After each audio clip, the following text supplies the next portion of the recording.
नमस्कार दोस्तों, मैं सुरेंद्र सिंह रावत और मैं अपने YouTube channel target with Surendra पर आपका हार्दिक स्वागत और हार्दिक अभिनंदन करता हूं।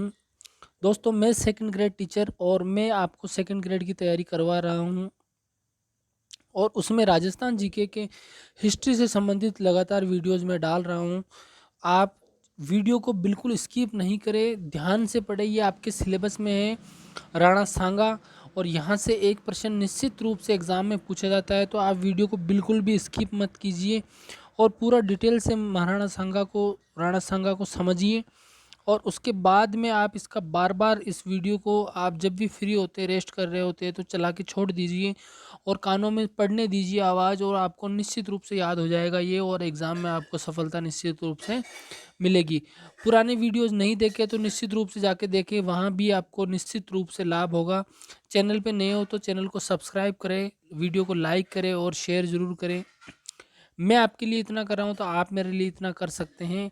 आपके लिए पॉसिबल है, मेरे लिए भी ये पॉसिबल है, तो मैं कर रहा हूँ। जब मैं आपको दोनों हाथों से खुले हाथों से दे रहा हूँ और फ्री काउंसलिंग भी करता हूँ, तो आप निश्चित रूप से आप भी मुझे सपोर्ट कीजिए। तो बिना देर किए वीडियो को शुरू करते हैं, स्किप नहीं करें, वीडियो को पूरा देखें। यहाँ पर देखिए, सबसे पहले राणा सांगा 1509 से 1528, यानी महाराणा जो सांगा है उनका कार्यकाल जो है 1509 से 1528। जितने भी मैंने बीकानेर के राय सिंह, आमेर के महाराजा मान सिंह और महाराणा प्रताप, इनका जो शासनकाल है या इनका जन्म का जो सन है वो ज़रूर याद करें, क्योंकि मिलान करने में आपको दिया जा सकता है, तो आप इसको हल्के में नहीं लें।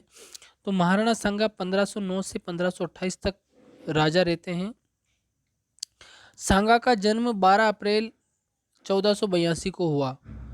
महाराणा कुंभा के पौत्र और रायमल के पुत्र अजमेर के करमचंद पंवार राज्याभिषेक तक सांगा के आश्रयदाता रहे। ये बातें आपको ध्यान रखनी है। महाराणा कुंभा के पौत्र और रायमल के पुत्र और अजमेर के करमचंद पंवार जो राज्याभिषेक तक सांगा के क्या रहे, आश्रयदाता रहे, आश्रय उन्होंने दिया। पंवार ने सांगा की उनके बड़े भाइयों पृथ्वीराज और जयमल से रक्षा की। इनका राज्याभिषेक 5 मई 1509 को हुआ। वेरी इंपॉर्टेंट है। जन्म 12 अप्रैल 1482 और राज्याभिषेक 5 मई 1509 को हुआ। ये सारी चीज़ें आपको याद रखनी है। सबसे पहले हम देखते हैं कि राज्याभिषेक के समय पड़ोसी जो पड़ोसी जो स्थिति थी वो क्या थी। तो देखिए, आप सबसे पहले यहाँ पर अपन देखते हैं, दिल्ली में सिकंदर लोदी का शासन था। दिल्ली में सिकंदर लोदी शासक था। तो इसका मतलब है, आपसे क्वेश्चन पूछा जा सकता है। देखो, साथ के साथ क्वेश्चन दिमाग में रखते चलिए कि ऐसा पूछा जा सकता है कि राणा सांगा के समय दिल्ली में किसका शासनकाल था या किसका शासन था या कौन शासक था। तो सिकंदर लोदी था और 1512 में इब्राहिम लोदी शासक बना। इसका मतलब ये रहा कि राज्याभिषेक के समय सिकंदर लोदी था और बाद में इब्राहिम लोदी रहा। तो आपसे पूछा जा सकता है कि सांगा या मान लीजिए इब्राहिम लोदी के समकालीन मेवाड़ का शासक कौन था। तो आपसे पूछा जा सकता है, या आपसे सिकंदर लोदी के समकालीन पूछा जा सकता है, और वहाँ पर ऑप्शन में अगर आपके सांगा हो तो आपका क्वेश्चन सही हो जाएगा। मालवा में नादिर शाह शासक था और 1511 में महमूद खिलजी द्वितीय शासक बना। यानी मालवा में महमूद खिलजी शासक बना और गुजरात में महमूद बेगड़ा शासक था। महमूद बेगड़ा का शासन था। 1511 में मुजफ्फर शाह शासक बना। इसका मतलब देखो, यहाँ पर आपको ध्यान रखना है, 1512 में तो दिल्ली में चेंज हो जाती है सत्ता, 1511 में मालवा में चेंज हो जाती है और 1511 में ही गुजरात में मुजफ्फर शाह शासक बन जाता है। तो इसका मतलब है कि गुजरात में महमूद बेगड़ा की जगह मुजफ्फर शाह और मालवा में नादिर शाह की जगह महमूद खिलजी द्वितीय शासक बनता है और दिल्ली में सिकंदर लोदी की जगह इब्राहिम लोदी शासक बनता है।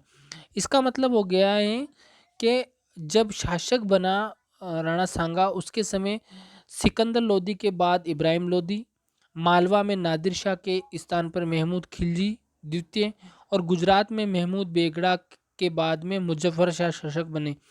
तो कहने का मतलब चेंज हो गए। महाराणा सांगा जैसे ही शासक बने तो गुजरात, दिल्ली और मालवा, यहाँ तीनों जगह चेंज हो गए। और तीनों जब बने थे तब और कोई थे, और जैसे शासक बने तो 2-3 साल में शासक चेंज हो गए। तो ये जो चेंजेस है ये आपको अच्छे से याद होना चाहिए, क्योंकि पूछा कुछ भी जा सकता है। मालवा, समकालीन मालवा शासक कौन थे, समकालीन गुजरात शासक कौन थे, कैसे भी घुमा फिरा के आपसे पूछा जा सकता है, या मिलान करने में दिया जा सकता है, युग्म गलत है उस तरह दिया जा सकता है। तो अच्छे से आप इसको देखें। उसके बाद में देखिए प्रमुख युद्ध और घटनाएं।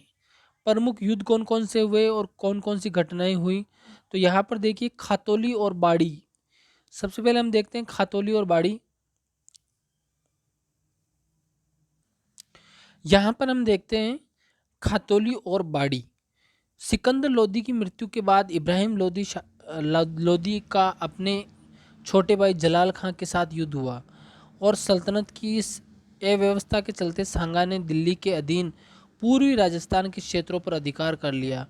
इब्राहिम लोदी ने नाराज होकर मेवाड़ पर आक्रमण करने का निश्चय किया। इब्राहिम व सांगा दोनों मालवा पर अपना प्रभाव स्थापित करना चाहते थे। इस कारण दोनों के मध्य युद्ध हुआ। तो सबसे पहले देखो युद्ध का कारण जाने। खातौली और बाड़ी के 2 युद्ध हुए। तो दोनों युद्धों का कारण क्या था कि सांगा जो थे उन्होंने दिल्ली के अधीन जो भी पूर्वी राजस्थान के क्षेत्र थे जो इब्राहिम लोदी के क्षेत्र में आप पढ़ते थे उन पर अधिकार कर लिया है। दूसरा मैटर ये हुआ कि जो मालवा है, मालवा पर भी दोनों ही अधिकार करना चाहते थे। इब्राहिम लोदी भी अधिकार करना चाहते थे और सांगा भी अधिकार करना चाहते थे। इसीलिए दोनों के बीच में मतभेद हो गया, और इब्राहिम लोदी ने ये निश्चय किया कि मैं सांगा पर आक्रमण करूंगा, और आक्रमण करूंगा तो फिर दोनों के मध्य युद्ध होगा। तो सबसे पहले हम देखते हैं 1517-18 में। 1517-18 में जो संघर्ष हुआ वो क्या हुआ। तो 1517-18 में इब्राहिम लोदी और राणा सांगा के मध्य बूंदी के निकट खातौली खातौली नामक स्थान पर युद्ध हुआ, जिसमें सांगा ने इब्राहिम लोदी को हराया। वेरी इंपॉर्टेंट है। बूंदी, बूंदी के निकट खातौली, ये पूछा जाता है खातौली कहाँ स्थित है और खातौली क्यों प्रसिद्ध है। तो खातौली का युद्ध हुआ था इब्राहिम लोदी और राणा सांगा के बीच में 1517-18 के अंदर, और इसमें इब्राहिम लोदी हारा और सांगा जीता। उसके बाद में 1519 में इब्राहिम लोदी व सांगा के मध्य धौलपुर में स्थित बाड़ी नामक स्थान पर पुनः युद्ध हुआ। इसमें भी सांगा ने लोदी की सेनाओं को पराजित किया। इसमें मियां हुसैन और मियां माकन ने लोदी की सेनाओं का नेतृत्व किया। ये याद रखने लायक बात है। तो कहने का मतलब है खातौली का युद्ध हुआ और बाड़ी का युद्ध हुआ। दोनों क्रम से याद रखना, पहले खातौली का हुआ फिर बाड़ी का हुआ। दोनों ही युद्धों में इब्राहिम लोदी हारा और राणा सांगा जीते। धौलपुर विजय। धौलपुर विजय के बाद सांगा उत्तरी भारत में हिंदू शासकों व राजाओं में सर्वशक्तिशाली शासक बन गए। संपूर्ण भारत की राजनीति धुरी दिल्ली के स्थान पर मेवाड़ हो गया। राणा सांगा हिंदूपत कहलाने लगे। वेरी इंपॉर्टेंट है। किसके बाद में जब इब्राहिम लोदी को हरा दिया दोनों युद्धों में तो वो हिंदूपत कहलाने लगे, और दिल्ली के स्थान पर मेवाड़ एक तरह से धुरी बन गई राजनीति का। मेवाड़ व दिल्ली सल्तनत के मध्य आगरा के पास पीलिया खाल को मेवाड़ की उत्तरी सीमा निश्चित किया गया। ये भी इंपॉर्टेंट बात है, आपको ध्यान रखना है। अब उसके बाद में देखिए गागरोन का युद्ध। चंदेरी के मेदिनी राय ने महमूद खिलजी द्वितीय को मालवा का शासक बनाने में सहायता की, लेकिन मेदिनी राय की बढ़ती शक्ति से घबराकर खिलजी ने गुजरात के मुजफ्फर शाह से सहयोग प्राप्त कर मेदिनी राय पर आक्रमण किया। मैंने कहा था मुजफ्फर शाह गुजरात का शासक था। अभी याद रखने लायक बात है, अभी मैंने ऊपर बताया था। तो मेदिनी राय वास्तव में जो था उसी के सहयोग से, मेदिनी राय के सहयोग से ही मालवा का जो चंदेरी का मेदिनी राय था उसी के सहयोग से महमूद खिलजी जो मालवा का शासक बना था उसी के सहयोग से बना। लेकिन मेदिनी राय की जब शक्ति बढ़ने लगी तो घबराकर महमूद खिलजी द्वितीय ने क्या किया, गुजरात के मुजफ्फर शाह से सहयोग प्राप्त किया और मेदिनी राय पर आक्रमण किया। ये तो गलत बात हो गई। जिसके सहयोग से शासक बना उसी के खिलाफ आप किसी से सहायता प्राप्त करके उसी के खिलाफ आप विद्रोह कर रहे हो, संघर्ष कर रहे हो, तो ये तो गलत बात हो गई। मुजफ्फर शाह के सहयोग से मांडू पर अधिकार कर महमूद गागरोन की तरफ बढ़ा। अब चंदेरी का शासक मेदिनी राय क्या करेगा, मेदिनी राय द्वारा सहायता मांगने पर 1519 में सांगा ने गागरोन पर महमूद के खिलाफ, यानी यहाँ पर अब आप देखो, चंदेरी के मेदिनी राय के साथ जब गलत हुआ तो उसने महाराणा सांगा से सहायता मांगी और 1519 में सांगा ने गागरोन में महमूद के साथ युद्ध किया और गागरोन जीतकर सांगा ने मेदिनी राय को सौंप दिया। वेरी इंपॉर्टेंट है, मेदिनी राय को सौंप दिया। गागरोन में मेवाड़ द्वारा पहली बार रक्षात्मक युद्ध के स्थान पर आक्रामक रवैया अपनाया गया। ये वेरी इंपॉर्टेंट बात है। ये पूछा जाता है कि पहली बार मेवाड़ ने आक्रामक रवैया मतलब रक्षात्मक युद्ध के स्थान पर आक्रामक रवैया कब अपनाया, तो जो महमूद खिलजी द्वितीय था उसके खिलाफ गागरोन के निकट युद्ध हुआ और गागरोन को जीतकर मेदिनी राय को सौंपा, तो ये आक्रामक रवैया था। अब वेरी इंपॉर्टेंट है बयाना का युद्ध। बयाना का युद्ध 1526 में काबुल के शासक बाबर ने इब्राहिम लोदी को पानीपत के प्रथम युद्ध में हराकर दिल्ली मुगल साम्राज्य की स्थापना की। दिल्ली में है ना। बाबर के सेनापति और बहनोई मेहंदी ख्वाजा ने बयाना के दुर्ग पर अधिकार कर लिया। 16 फरवरी 1527 को बयाना के युद्ध में बाबर की सेना को पराजित कर सांगा ने बयाना के दुर्ग पर अपना अधिकार किया। वेरी इंपॉर्टेंट हैं। यहाँ पर आपको ध्यान रखने योग्य बात है, देखो सांगा के समय आपसे क्वेश्चन किस तरह पूछा जा सकता है। सांगा के समय निम्नलिखित में से कौन दिल्ली का शासक नहीं रहा? सिकंदर लोदी, इब्राहिम लोदी, बाबर, बहलोल लोदी। तो आंसर क्या हो जाएगा? बहलोल लोदी। देखो सिकंदर लोदी भी रहा, इब्राहिम लोदी भी रहा और बाबर भी रहा। तो तीनों सांगा के समय तीनों की सत्ता बदली, तीनों समकालीन शासक रहे सांगा के समय। और जब इब्राहिम लोदी को पानीपत के प्रथम युद्ध में हरा दिया और दिल्ली को अपने कब्जे में कर लिया बाबर ने, तो जो मेहंदी ख्वाजा उनके बहनोई थे, बयाना के दुर्ग पर अधिकार कर लिया था उसने। तो 16 फरवरी 1527 को बयाना के युद्ध में बाबर की सेना को पराजित कर सांगा ने बयाना के दुर्ग पर पुनः अधिकार कर लिया। ये वेरी इंपॉर्टेंट है। तो बयाना का युद्ध हो जाएगा 1527, 16 फरवरी 1527। वेरी इंपॉर्टेंट है। खानवा का युद्ध, ये बहुत इंपॉर्टेंट युद्ध है और ये बहुत कॉमन भी है। एग्जामिनर इसको जानबूझ के पूछता भी है और बहुत इजी क्वेश्चन की श्रेणी में आता है क्योंकि बहुत फेमस है खानवा का युद्ध। बयाना पर पुनः सांगा का अधिकार हो जाने के बाद सांगा दिल्ली की ओर बढ़ा। जब बयाना पर पुनः सांगा का अधिकार हो गया तो सांगा दिल्ली की ओर बढ़ा और बाबर भी भूसावर होते हुए सीकरी जा रहा था। इसी दौरान बाबर व सांगा के मध्य भरतपुर जिले के रूपावास तहसील, इंपॉर्टेंट है, रूपावास तहसील भी पूछ लेते हैं कई बार वो, में स्थित खानवा नामक स्थान पर युद्ध हुआ। और कब हुआ? 17 मार्च 1527 को। और इस युद्ध में सांगा ने राजस्थान के प्रत्येक सरदार को इस युद्ध में शामिल होने का निमंत्रण यानी पाती पेरवान भेजा। वेरी इंपॉर्टेंट है, ये कई बार एग्जाम में पूछा जाता है। एक तो ये डेट पूछी जाती है, एक खानवा का युद्ध किन किन के बीच में हुआ, और एक जब युद्ध हुआ था उस समय प्रत्येक सरदार को शामिल होने का क्या निमंत्रण यानी पाती पेरवान, राजस्थानी भाषा में उसको पाती पेरवान कहते हैं। तो पाती पेरवान भेजा था, निमंत्रण भेजा था कि आप हमारे साथ युद्ध में आइए और हम मिलकर किसको हराते हैं? बाबर को हराते हैं। और हमारी एकता से बाबर युद्ध में निश्चित रूप से हार जाएगा और हमारा जो शासन है वो वर्षों तक चलेगा। युद्ध के दौरान सांगा के घायल हो जाने के बाद झाला अज्जा ने सांगा बनकर राजपूत सेनाओं का नेतृत्व किया। वेरी इंपॉर्टेंट है। देखो, जब महाराणा प्रताप घायल होते हैं तो झालाविद्या उनका छत्र धारण करते हैं और युद्ध करते हैं।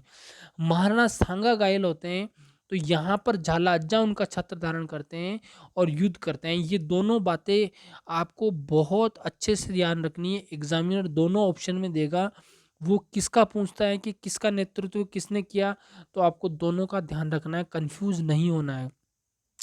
घायल सांगा को भरतपुर राज्य में बसवा यानी दौसा नामक स्थान पर ले जाया गया। ये भी इम्पोर्टेंट है कि युद्ध के बाद में घायल अवस्था में कहाँ ले जाया गया, तो बसवा दौसा नामक स्थान पर ले जाया गया। 1528 में बाबर चंदेरी पर आक्रमण करने के लिए 1528 में बाबर चंदेरी पर आक्रमण करने के लिए गया, तब सांगा ने भी चंदेरी की तरफ बढ़ा।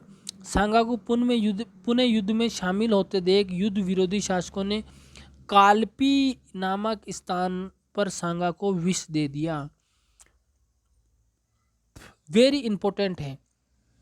यहाँ पर इंपॉर्टेंट क्या है, 17 मार्च 1527 को तो खानवा का युद्ध हुआ और वहाँ से दौसा में एक जगह है, वहाँ पर उनको लाया गया और वहाँ जब लाया गया तो उसके बाद में 1528 में बाबर चंदेरी पर आक्रमण करने के लिए गया, तब सांगा ने भी चंदेरी की तरफ बढ़ा, लेकिन सांगा को पुनः युद्ध में शामिल होते देख युद्ध विरोधी शासकों ने कालपी नामक स्थान पर सांगा को विष दे दिया। वेरी इंपॉर्टेंट बात है, कालपी नामक स्थान पर विष दे दिया, यानी सांगा की मृत्यु विष देने से हुई।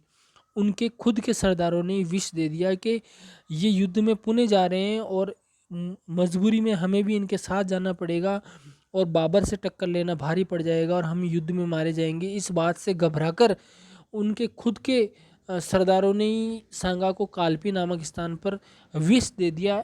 ये इम्पोर्टेंट बात है। और 30 जनवरी, और आपको पता होना चाहिए 1528, और महाराणा प्रताप जो थे उनकी मृत्यु कब और कहाँ और किस तारीख को हुई, यह आप मुझे कमेंट बॉक्स में लिख के बताएं, क्योंकि उनका भी ये सन भी यही है और महीना भी यही है। तो आपको याद करके मुझे बताना है कमेंट बॉक्स में, और वीडियो को देखना अगर महाराणा प्रताप वाला नहीं देखा है तो। सांगा को मृत्यु हो गई और सांगा का अंतिम संस्कार भीलवाड़ा जिले में मांडलगढ़ में किया गया, जहां सांगा की छतरी बनी हुई है। ये भी इम्पोर्टेंट बात है। बाबर ने खानवा के युद्ध में बाबर ने खानवा के युद्ध को जिहाद की संज्ञा दी थी। इस युद्ध में जिहाद की संज्ञा दी थी, इसका मतलब है जिहाद का मतलब है धर्म के लिए युद्ध लड़ना। इस युद्ध में राजस्थान में पहली बार तुलुगमा पत्ती व तोप खाने का प्रयोग किया गया था। तुलुगमा पत्ती और तोप खाने का प्रयोग किया गया था पहली बार। तुलुगमा पत्ती क्या होती है, एक विशेष रूप से शत्रु सेना को दोनों तरफ से सैनिकों द्वारा घेरकर उनको युद्ध में हराना, ये तुलुगमा पत्ती होती हैं। यानी दोनों तरफ से जो शत्रु सेना होती है सामने, उसको घेरकर युद्ध में उनको परास्त करने की कोशिश में ये अपनाई जाती हैं। बाबर के श्रेष्ठ नेतृत्व और तोपखाने के कारण ही सांगा इस युद्ध में पराजित हुआ। इस युद्ध के बाद बाबर ने गाजी की उपाधि धारण की। इसमें लगभग सभी राजपूतों ने सांगा का साथ दिया।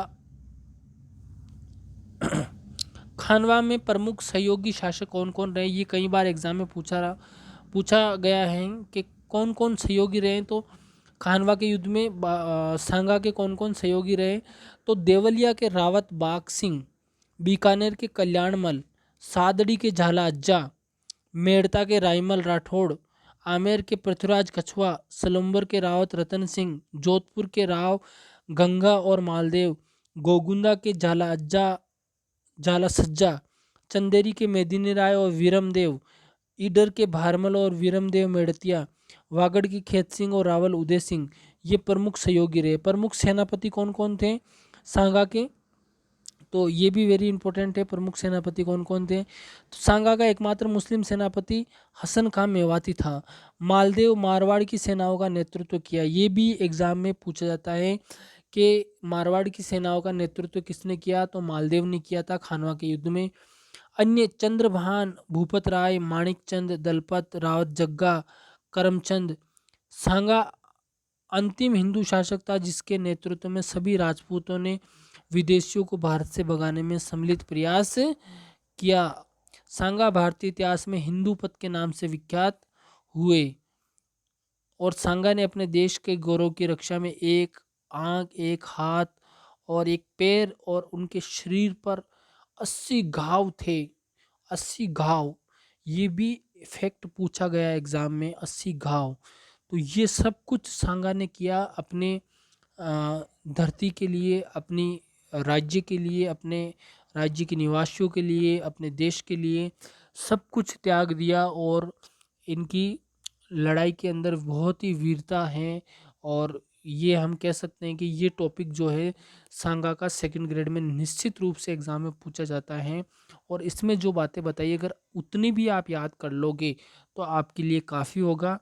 और पुनः आपसे मैं कहना चाहूँगा कि अगर आपने मेरे पुराने वीडियो सेकंड ग्रेड की तैयारी कैसे करें, सेकंड ग्रेड का सिलेबस क्या है, किस तरह से पढ़ने चाहिए, सारी चीज़ें मैंने बता रखी है, कट ऑफ क्या रही, सब कुछ मैंने बता रखा है। तो पुराने वीडियो का अवलोकन करें और इसमें अगर कोई डाउट हो तो आप मुझे कमेंट बॉक्स में लिख के बताएं। और इसी तरह मैं जो आपके कंफ्यूज वाले टॉपिक हैं जो मैं लाता रहूँगा। वीडियो को लाइक और शेयर ज़रूर करें और चैनल को सब्सक्राइब करें। इसी के साथ मेरी बात मैं समाप्त करता हूँ। धन्यवाद।